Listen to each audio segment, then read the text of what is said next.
Hello students, आइए देखते हैं अगला पाठ्यनिहित प्रश्न के बारे में। पिछले वीडियो में हमने आपको 9.1 और 9.2 पाठ्यनिहित क्वेश्चन को सॉल्व करा दिया था। आइए देखते हैं 9.3 और 9.4। तो 9.3 में पाठ्यनिहित प्रश्न में दिया गया है, निम्नलिखित संकुलों द्वारा प्रदर्शित समवायता का प्रकार बतलाइए तथा इन समवायों की संरचना बनाइए। ठीक है, तो आपको समवायता का प्रकार बताना है और उनका स्ट्रक्चर बनाना है। पहला है आपका CrH2O ट्वाइस C2O4 ट्वाइस। ठीक है, तो आइए देखते हैं एक एक करके। तो ध्यान दीजिए, पहला आपका है KCrH2O ट्वाइस C2O4 ट्वाइस। ठीक है, इसको आप ऐसे भी लिख सकते हैं, KCrH2O ट्वाइस C2O4 को आप लिख सकते हैं OX ऑक्सलेट ट्वाइस। ठीक है, जहां OX किसको बताता है? ऑक्सलेट आयन को बताता है। पहला देखें A, यह ज्यामितीय समवायता दर्शाते हैं। ठीक है, जो कंपाउंड आपको दिए गए हैं वह ज्यामितीय ज्योमेट्रिकल आइसोमरिज्म को शो करते हैं। यह ज्यामितीय समवायता दर्शाता है, अर्थात इसके दो समवायी समपक्ष और विपक्ष समवायी होते हैं, सीस और ट्रांस होते हैं। देखें ध्यान से उनका स्ट्रक्चर। समपक्ष देखें, यह आपका क्रोमियम हो गया, यह आपका H2O हो गया, H2O हो गया। ठीक है, और दो ऑक्सलेट आयन होंगे OX और OX, ये ऑक्सलेट आयन होंगे। इसमें आप देख रहे हैं दोनों H2O एक तरफ हैं, अर्थात यह समपक्ष रूप है। ठीक है, तो यह समपक्ष रूप हो गया। और विपक्ष देखें, इसमें OH2 ऊपर है, इसमें OH2 नीचे है, और इधर आप ऑक्सलेट आयन और ऑक्सलेट आयन इधर उधर देख रहे हैं। तो यह आपका कौन सा रूप है? विपक्ष रूप है। ठीक है, तो यह कोऑर्डिनेशन कंपाउंड का समपक्ष रूप हो गया और यह आपका विपक्ष रूप हो गया। ठीक है, समपक्ष समवाय में दोनों समान लिगेंड पास पास जुड़े रहते हैं। तो समपक्ष में आप देख रहे हैं कि दोनों लिगेंड जो हैं पास पास जुड़े रहते हैं, जबकि विपक्ष में, ठीक है, समवाय में एक दूसरे के विपरीत स्थान पर जुड़े रहते हैं। तो आप देख रहे हैं विपरीत स्थान पर जुड़े हुए हैं, ये ऊपर नीचे है, ये इधर इधर है। ठीक है, अगला देखते हैं समपक्ष समवाय सममित तल की अनुपस्थिति के कारण। ठीक है, इसमें सममित तल नहीं पाया जा रहा है। समपक्ष जो है आपका समपक्ष समवाय सममित तल की अनुपस्थिति के कारण ध्रुवण समवायता अर्थात D और L रूप दर्शाता है। तो जो समपक्ष समवाय है वह सममित तल की अनुपस्थिति के कारण ध्रुवण समवायता दिखाता है, अर्थात D और L रूप को दर्शाता है। ध्यान से देखें, यह आपका समपक्ष रूप है। दर्पण आपने लगाया तो यह इसका L रूप हो गया, यह D रूप है। इसमें आप देख रहे हैं जो H2O, ठीक है, इस पक्ष में थे, अब यह इस पक्ष में आ जाएंगे दर्पण लगाने के कारण। तो यह H2O इधर आ गए। ठीक है, यह H2O इधर आ गया। ठीक है, यह आप देखें, यह OX जो इधर था यह OX इधर आ जाएगा और यह OX उधर इधर चला जाएगा। तो यह इसका क्या है? दर्पण प्रतिबिंब है। ठीक है, जो ध्रुवण समवायता को प्रदर्शित कर रहा है। ठीक है, दूसरा देखते हैं।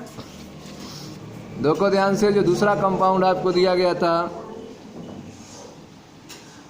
यह है आपका COEN twice EN thrice COEN thrice Cl3। इसके दो ध्रुवण समवायी D और L रूप हैं। ठीक है, इसके दो ध्रुवण समवायी D और L रूप होंगे। देखें ध्यान से, यह आपका COEN थ्राइज हो गए। ठीक है, 3+। ठीक है, 3+ हो गए, Cl 3- अलग हो गया, यह Cl 3Cl- अलग हो गया और यह इस पर 3+ आ गए। यहाँ देखें आपका यह दर्पण लगा हुआ है। ठीक है, इसमें यह तीनों EN है, दर्पण लगाया D रूप। L रूप में क्या होगा? यह EN जो है इस पक्ष में आ जाएगा, यह जो था इधर इधर चला जाएगा और यह इधर चला आएगा। तो यह आपका दूसरा रूप हो गया। ठीक है, तो यह जो आपका COEN थ्राइज Cl3 था, इसके यह दोनों ध्रुवण समवायी हैं जो यह D और L रूप को प्रदर्शित कर रहे हैं। नेक्स्ट आपका तीसरा है आपका CONH3 NO3 थ्राइज। ठीक है, इसमें निम्नलिखित आयनिक समवायी और बंधनी समवायी अस्तित्व में होंगे। ठीक है, इसमें केवल आयनिक और बंधनी समवायी पाए जाएंगे। तो आइए देखते हैं आयनन समवाय के बारे में। CONH3 NO3 ट्वाइस तथा CONH3 NO3। ठीक है, NO2 NO3। तो यह आपके यह समवायी होंगे। क्योंकि ये आयनित होकर विभिन्न आयन देते हैं, इसलिए यह एक दूसरे के आयनिक समवायी होंगे, क्योंकि आयनित होकर विभिन्न आयन देते हैं। और यह बंधनी समावयी भी होंगे। देखें यहाँ पे यह NH3 CONH3 5 NO2 और NO3 ट्वाइज आयनन इनका हो जाएगा। तो यह आपका अलग हो जाएगा काउंटर आयन 2 NO3 माइनस के रूप में, और यह आपका एक साथ रहेगा। तो यह हो गया आपका CONH3 5 NO2 2 प्लस और प्लस 2 NO3 माइनस। तो यह क्या हो गए, आयनिक समावयी हो गए। ध्यान से देखें दूसरा वाला जो है CONH3 5 NO3, ठीक है, NO2 NO3 आयनन हो जाएगा, तो सब अलग हो जाएंगे। ये आपका अलग हो गया CONH3 5 NO3 2 प्लस और प्लस यह NO3 माइनस NO2 माइनस और NO3 माइनस, ये अलग अलग है। तो यह एक दूसरे के क्या हैं, आयनिक समावयी हैं। आइए बंधनी समावयी देख लेते हैं। तो यह बंधनी समावयी भी हैं। तो CONH3 5 NO2 NO3 ट्वाइस तथा CONH3 5 ONO NO3 ट्वाइस। तो आप देख रहे हैं यह बंधनी समावयी, यह जो NO2 है यह जो है नाइट्रोजन जो है इलेक्ट्रॉन दे सकता है या फिर ऑक्सीजन इलेक्ट्रॉन दे सकता है। तो इस आधार पर जो है यह दोनों एक दूसरे के बंधनी समावयी हो गए। नेक्स्ट देखते हैं चौथा देखो ध्यान से। चौथा है आपका PTNH3H2OCl2। इसके निम्नलिखित दो ज्यामितीय समावयी अस्तित्व में होंगे, ठीक है। तो यह आप देखो NH3 हो गए आपके, H2O हो गया और Cl2 हो गया। तो यह समपक्ष रूप है, Cl एक ही तरफ है, ठीक है, समपक्ष रूप हो गया। और यह इसका विपक्ष रूप हो गया जिसमें Cl, ठीक है, ऊपर है, NH3 नीचे है, H2O ऊपर है, Cl नीचे है, ठीक है। तो यह इसका विपक्ष रूप हो गया। तो PTNH3H2OCl2 का दो ज्यामितीय समावयी अस्तित्व में होंगे, समपक्ष रूप और विपक्ष रूप, ठीक है। नेक्स्ट देखते हैं क्वेश्चन नंबर 4। इसका प्रमाण दीजिए कि CONH3 5Cl SO4 तथा CONH3 5SO4 Cl आयनन समावयी है, ठीक है। तो आयनन समावयी है, तो इनको आपको प्रूफ देना है। तो आइए देखते हैं कैसे आप प्रूफ देंगे। देखिए ध्यान से, दोनों यौगिकों के दो अलग अलग परख नली में जल में घोलेंगे तथा दोनों पर परीक्षण करेंगे, ठीक है। तो जो दोनों कॉम्प्लेक्स कंपाउंड दिए गए हैं उन दोनों यौगिकों को दो अलग अलग परख नली में जल में घोलेंगे तथा दोनों के लिए निम्न परीक्षण करेंगे। परीक्षण 1 और परीक्षण 2।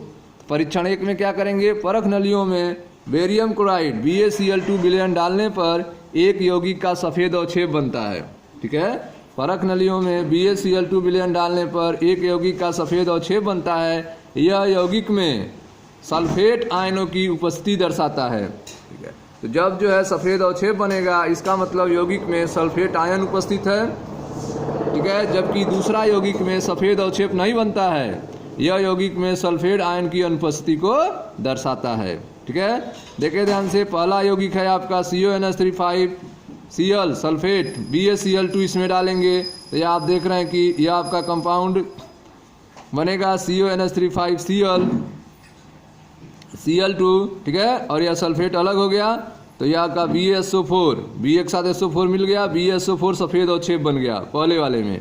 दूसरे वाले कंपाउंड में क्या हुआ, CONH3 5SO4Cl BaCl2 डालने पर कोई अभिक्रिया नहीं हुई, ठीक है। तो आप देख रहे हैं कि दोनों में जब BaCl2 डाला गया तो पहले वाले में बेरियम सल्फेट का सफ़ेद अवक्षेप बना, जबकि दूसरे वाले में कोई अभिक्रिया नहीं हुई। परीक्षण 2 देखते हैं। परीक्षण 2 में देखें ध्यान से, परीक्षण 2, दोनों परख नलियों में सिल्वर नाइट्रेट विलयन मिलाने पर, अब जो है दोनों परख नलियों में AgNO3 विलयन मिलाने पर केवल यौगिक सेकेंड सफ़ेद अवक्षेप देता है, ठीक है। जो पहला वाला नहीं दिया था, पहले जब आप डाले थे BaCl2, ठीक है, तो उसमें पहला वाला दिया था, दूसरा वाला नहीं दिया था। लेकिन जब दोनों परख नली में AgNO3 डालते हैं तो पहला वाला नहीं देगा, दूसरा वाला देगा। दोनों परख नलियों में AgNO3 विलयन मिलाने पर केवल यौगिक 2 सफ़ेद अवक्षेप देता है, जबकि प्रतिआयन क्लोराइड आयनों की अनुपस्थिति के कारण फर्स्ट जो है वह सफ़ेद अवक्षेप नहीं देता है। समीकरण देख लें, यह आपका सेकेंड है CONH3 5SO4Cl सिल्वर नाइट्रेट डालने पर AgCl बनता है, सिल्वर क्लोराइड का सफ़ेद अवक्षेप बनता है। लेकिन जो फर्स्ट वाला था उसमें जब सिल्वर नाइट्रेट डालते हैं तो कोई अभिक्रिया नहीं होती है।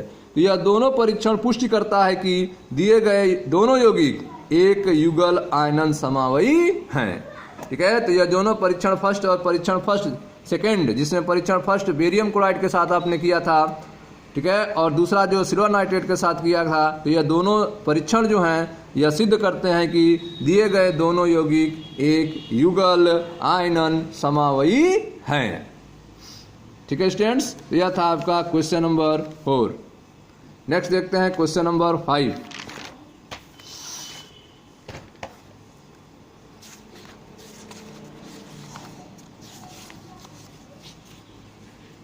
क्वेश्चन नंबर 5 है आपका, संयोजकता आबंध सिद्धांत के आधार पर समझाइए कि वर्ग समतली संरचना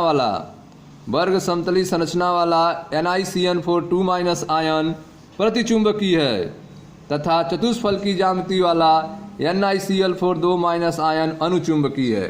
ठीक है, तो आपको बैलेंस बॉन्ड थियरी के आधार पर बताना है कि जो NiCN4 आयन है वह वर्ग समतली है, प्रतिचुंबकीय है, और जबकि NiCl4 आयन जो है वह चतुष्फलकी ज्यामिति वाला है और अनुचुंबकीय है। किस आधार पर बताना है? बैलेंस बॉन्ड थियरी के आधार पर। आइए देखते हैं 5वां नंबर, देखिए ध्यान से। NiCN4 आयन जो है, इसमें आपका निकल जो है परमाणु का इलेक्ट्रॉनिक विन्यास देखें तो 28 निकल, इसका परमाणु क्रमांक 28 होता है। तो निकल परमाणु का बाहरी विन्यास अगर आप करेंगे तो वह आएगा आपका बाहरी कोष में 3D8 4s2। तो निकल का बाहरी विन्यास अगर देखें, ऑर्बिटल बनाएं तो D में 5 हो गए और S हो गए और 4p हो गए। ठीक है, 3D8 4s2 और 4p। तो 3D8 जो है उनके नियम से आपने भर दिया 1 2 3 4 5, उसके बाद उल्टा भरेंगे 6 7 8, और यह 4s2 भर दिए, 4p खाली है। अब इसका आयन, ठीक है, यह 2 है तो Ni2+, तो Ni2+ आयन बनेंगे। तो 2 इलेक्ट्रॉन जो है निकल जाएंगे, कहाँ जाएंगे? बाहरी कक्षा से 4s2 से निकल जाएंगे, तो यह खाली हो गया, यह आपके इलेक्ट्रॉन हो गए। अब जो है यह लिगैंड आ गया, साइनाइड। साइनाइड कैसा लिगैंड है? तो साइनाइड जो है प्रबल क्षेत्र लिगैंड है। साइनाइड क्या है? प्रबल क्षेत्र लिगैंड है। तो प्रबल क्षेत्र लिगैंड होने के कारण यह जो d ऑर्बिटल के इलेक्ट्रॉन थे यह युग्मित हो जाएंगे, या अकेले अकेले थे यह अब युग्मित हो जाएंगे। साइनाइड प्रबल क्षेत्र लिगैंड होने के कारण धातु आयन के d इलेक्ट्रॉनों का युग्मन कर देता है। अगर यही जो है लिगैंड दुर्बल क्षेत्र लिगैंड होता तो युग्मन नहीं होता। ठीक है, प्रबल क्षेत्र लिगैंड होने के कारण धातु आयन के d इलेक्ट्रॉन का युग्मन हो गया। तो NiCN4 आयन में अब देखें युग्मन हो चुका है, यह दोनों इलेक्ट्रॉन जो है एक में शामिल हो गए। तो इस तरह से 4 ऑर्बिटल में युग्मन हो गया है। 5वां ऑर्बिटल खाली था, उसमें जो है Cn का इलेक्ट्रॉन आ जाएगा, Cn- का इलेक्ट्रॉन। तो यहाँ पे आ गए 2 इलेक्ट्रॉन, इसमें आ गए दूसरा, तीसरा, चौथा। ठीक है, 4 Cn है तो चारों Cn के इलेक्ट्रॉन आ गए, यहाँ पे ऑर्बिटल खाली है। तो इस तरह से कौन से ऑर्बिटल यूज हुए? एक D का यूज हुआ है, एक S का यूज हुआ है, 2 P का यूज हुआ। तो DsP2 संकरण हुआ। कौन सा संकरण? DsP2 संकरण हुआ यहाँ पे। और संरचना क्या होगी? वर्ग समतली संरचना होगी। वर्ग समतली संरचना होगी। क्यों होगी? क्योंकि DsP2 संकरण है। ठीक है, और इसमें जो है अकेला इलेक्ट्रॉन कहीं पर नहीं है, जोड़े में इलेक्ट्रॉन है। ठीक है, अयुग्मित इलेक्ट्रॉन नहीं है, अतः यह प्रतिचुंबकीय होगा। यह संकुल आयन प्रतिचुंबकीय है। यह संकुल आयन क्या है? प्रतिचुंबकीय है। क्यों? क्योंकि इसमें अयुग्मित इलेक्ट्रॉन नहीं है। ठीक है, तो यह संकुल आयन प्रतिचुंबकीय होगा क्योंकि इसमें अयुग्मित इलेक्ट्रॉन नहीं है। ठीक है, आगे देखें 28 निकिल परमाणु का बाहरी विन्यास। ठीक है, वह है आपका 3D8 4s2 है। तो Ni का बाहरी विन्यास देखें, फिर से आपने बनाया 3D8 4s2, 4p खाली है। अब Ni2+ का यह हो गए। ठीक है, अब क्लोराइड आयन के रिस्पेक्ट में देखें, क्लोराइड आयन क्या होता है? तो क्लोराइड आयन जो होता है वह दुर्बल क्षेत्र लिगैंड होता है। Cl- दुर्बल क्षेत्र लिगैंड होता है, इसमें युग्मन नहीं होगा। तो Cl- दुर्बल क्षेत्र लिगैंड होने के कारण इलेक्ट्रॉन का युग्मन नहीं कर सकता है। अतः NiCl4 में यह जो इलेक्ट्रॉन युग्मन हो रहा था यह युग्मन नहीं होगा, यह इसी तरह रहेंगे 3D8 वाले। अब यह जो ऑर्बिटल खाली है इसमें इलेक्ट्रॉन आएंगे। ठीक है, तो कितने थे? 4 हैं, तो चारों के इलेक्ट्रॉन जो है इसमें 4s में हो गए और 4p में हो गए। ठीक है, तो एक S यूज हुआ और 3p यूज हुआ, तो संकरण हुआ sp3। तो sp3 संकरण होता है तो कौन सी संरचना बनता है? चतुष्फलकी संरचना बनती है sp3 संकरण में। और इसमें आप देख रहे हैं अयुग्मित इलेक्ट्रॉन है, तो अयुग्मित 2 इलेक्ट्रॉन है, अतः यह अनुचुंबकीय होगा। तो यह संकुल आयन अनुचुंबकीय है। क्यों? क्योंकि इसमें 2 अयुग्मित इलेक्ट्रॉन हैं, इसलिए यह अनुचुंबकीय है। ठीक है, नेक्स्ट देखते हैं 6वां नंबर। 6वां नंबर है आपका NiCl4 2- अनुचुंबकीय है, जबकि NiCO4 परचुंबकीय है, यद्यप दोनों चतुष्फलकीय है। क्यों? ठीक है, तो जैसे अभी आपको हमने समझाया कि एक जगह अयुग्मित हो जाएगा और एक जगह युग्मित नहीं होगा। ठीक है, एक जगह अयुग्मित होगा और एक जगह युग्मित होगा। इसी के कारण जो है परचुंबकीय अनचुंबकीय हो जाता है और संकरण जो होगा दोनों में सेम होंगे, इसीलिए वह चतुष्फलकी संरचना प्राप्त करेगा। तो आइए देखते हैं इसको, क्वेश्चन नंबर 6 को समझते हैं ध्यान से। देखें ध्यान से, निकेल एनआई परमाणु का बाहरी विन्यास है 3d8 4s2 ठीक है। एनआई का बाहरी विन्यास 3d8, डी ऑर्बिटल में 8 इलेक्ट्रॉन रख दिए, 4s2 और 4p खाली है। तो निकल आयन Na2+ आयन का 3d8 हो गया, 2 इलेक्ट्रॉन 4s2 से निकल चुके हैं, खाली है, 4p खाली है। क्लोराइड आयन आ रहा है, तो क्लोराइड आयन क्या होता है? दुर्बल क्षेत्र लिगैंड होता है। तो क्लोराइड आयन दुर्बल क्षेत्र लिगैंड होने के कारण इलेक्ट्रॉन का युग्मन नहीं कर सकते हैं, क्योंकि Cl- दुर्बल क्षेत्र लिगैंड है। तो NiCl4 में आप देख रहे हैं 3d8 इलेक्ट्रॉन है और यह इलेक्ट्रॉन युग्मन नहीं हुआ है, तो यह 2 अयुग्मित इलेक्ट्रॉन है। जो बाहर से इलेक्ट्रॉन Cl4 लेकर आया है वह 4s में और 4p में रहेंगे। ठीक है, तो एक S यूज हो रहा है और P यूज हो रहा है, तीनों P, तो sp3 संकरण हुआ। तो संरचना क्या होगी? चतुष्फलकी। 2 अयुग्मित इलेक्ट्रॉन है तो क्या होंगे? अनुचुंबकी।